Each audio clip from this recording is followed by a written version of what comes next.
هاي كيفكم؟ إن شاء الله يا رب تكونوا بخير، صحة عيدكم وعيدكم مبارك وكل عام وأنتم بألف خير، معكم القيس الجزائري، اشتركوا في القناة وتفعلوا الجرس هكذا باش يوصلكم كل جديد، كما تعرفوا إنه مشاهير الجزائر طالقين هاشتاغ البس جزائري في العيد، وجبت لكم يعني إطلالات للجزائريين والجزائريات نديروا عليهم رياكشن ونشوفوا الإطلالات الشابة كاع فيهم، الحاجة الأولى نبدا بروحي راني لابس كيما راكم تشوفوا الجبادور الجزائري باللون الأخضر، ودوكا نروحوا نتعرفوا على باقي الإطلالات، شوفوا نبداوها بأول إطلالة وهي إطلالة الفنانة الجزائرية كنزة مرسلي. في وقت ما كنا نقولوا عليها نجمة الجزائر الأولى، إلا أنها عندها يعني مدة سنوات غايبة على الساحة الفنية، نتمنوا أنها تولي للغنى.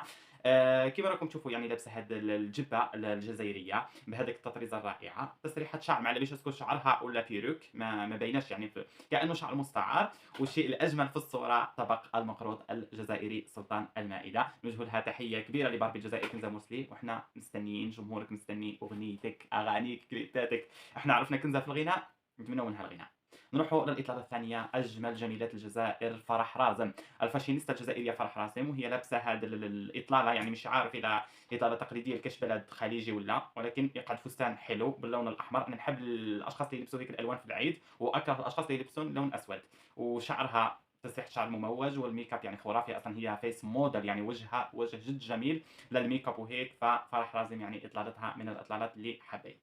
نروحوا لإطلالة سهيلة معلم بالجلابة الجزائرية، اخترت هذا اللون الأخضر الخضر الفستقي كثير حلو بالجلابة الجزائرية، الشيء الحلو يعني شوفوا على مائدتها على الطاولة كعك النقاش الحلويات الجزائرية، البس جزائري في العيد وكل جزائري. هناء منصور من الكعبة الشريفة، نقول لها تاني عيدكم مبارك، إطلالة كثير حبيت، يعني أجواء رائعة وإن شاء الله ربي يرزقنا زيارة للكعبة. نروحوا لهاد الصورة اللي حبيت كتير توحى ووليدو، للأسف شفنا طلاق يعني توحى وأميرة ليا كانوا كوبل بزاف شباب وكانوا أم وأب بزاف شابين، ولكن للأسف قال لك أبغض الحلال هو الطلاق، وبصح حتى إطلالتهم عجبتني بزاف شابة. توحى لابس الجلابة الجزائرية، وليدو لابس قميص ولابسين ماتشي ماتشي نفس اللون، فكتير حبيت وإن شاء الله والله إحنا مش عارفين في هاد الدنيا بصح يجي نهار ممكن علاش لا ربي يلم شامل هاد العائلة الرائعة. نروحوا لهذا الإطلالة لمنال غربي بالقفطان الجزائري الأصيل، فكتير حبيت يعني خاصة إنه القفطان على بالكم إنه في تراثنا اللي تسرق الدرك بزاف طايح على القفطان، فأنا جميع إنسان يلبس القفطان نحييه على إطلالته. وهذه الإطلالة اللي مور منال غربي للجميلة والرائعة شاهينة صخيدر جميلات القبائل. شوفوا يعني الجبال القبائلية والإكسسوارات، اللبس القبائلي وحده، الجبال القبائلية وإكسسواراتها وحدهم يعني أي شخص يلبسها تحفة، تحفة، تحفة، فأسنيني العيد بدا مربوح.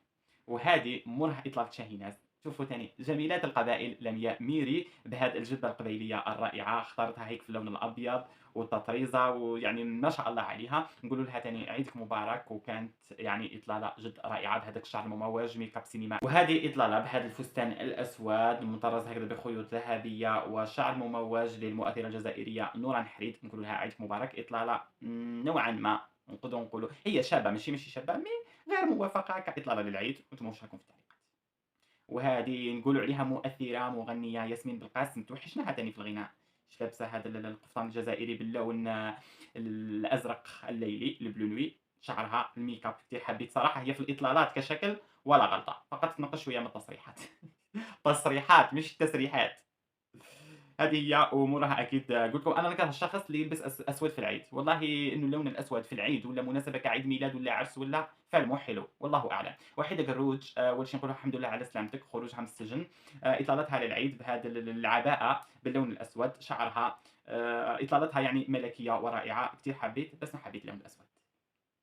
هذه إطلالة هيك عائلية، الله يدوم المحبة بين العائلات الجزائرية، لوفلي ميلي ولادها وراجلها هيك اللون الأبيض، قفطانها، شعرها، راجلها بالقميص، ولادها بهذوك الألبسة تاع العيد، تحس بهذيك الأجواء الرائعة وال ال ال بالمودة والرحمة، هادو الcouple الزوج تعرضوا بزاف انتقادات، ممكن أنا واحد من الناس انتقدتهم، ولكن ديما تحس بيناتهم هذيك الرحمة، الألفة، المودة، يعني مثال جميل للشاب والشابة الجزائرية كيكونوا couple ويكون عندهم وليداتهم وبالبركة عليهم، كتير حبيت الإطلالة. ونروحوا نقعدوا توجور في الجو العائلي، سيليا الإمام. تاني كيما قلت لكم سيليا الإمام عودتها بسم الله ما شاء الله، سيليا الإمام تاني من النساء اللي عانوا في حياتها، جات بالك على عدة مراحل، وين طيحة ونوضة، طيحة ونوضة، ولكن قعدت ديما امرأة مثابرة، إن شاء الله ربي يخليها على راس ولادها وديما تكون في القمة. هذه منيا بن فغول، إطلالة منيا بن فغول، صراحة ما عرفتش واش هذا الفستان ولكن حبيت اللون الأبيض، شعرها المموج، أنا منيا بن فغول ما نكذبش عليكم، جبت سنوات وأنا نكرهها، مش نكرهها، ما حبيتهاش من حادثة وزافي نادال، فمؤخرًا بديت مش أني نتقبلها، ولكن بديت كنحس روحي ما عنديش مشكل معاها. بس حبيت الإطلالة ولا روعة. أنا دوك جيت نقيّم لكم الإطلالات ولا نقيّم لكم الشخصيات، هاد الحاجة ما فهمتهاش. ونختموها بسهرنا السوري موزو وبنت بلادنا إيناس. إطلالة شابة، لبسات البرنوس الجزائري ولا هذاك الرداء على شكل برنوس جزائري باللون الأزرق، وهي لبسات الشدات المسامية بعدا في العيد، بس حبيت. كنقول لكم لبسوا جزايري في العيد، إحنا ماذا بينا تلبسوا جزايري في العيد. من أجل الحفاظ على تراثنا وحمايته من ولادكم. دوكا إناس وموزور بيرزقهم بوليدات صغار، كيجيو ولادها يكبروا يلقاوها هكذا لابسه الشده التلمسانيه في العيد، يعرفوا واش هما الالبسه تاعنا، ونحميو تراثنا ولباسنا وعاداتنا وتقاليدنا. نقول لكم صحه عليكم، ان شاء الله هذا الفيديو يلقاكم بخير وعلى خير ويعجبكم. اذا وصلتوا لهذه النقطه وشفتوا ايناس وموزو يعني حبيتوا الفيديو، فاشتركوا في القناه وفعلوا الجرس هكذا باش يوصلكم كل جديد. دعمونا بزر اللايك والى اللقاء.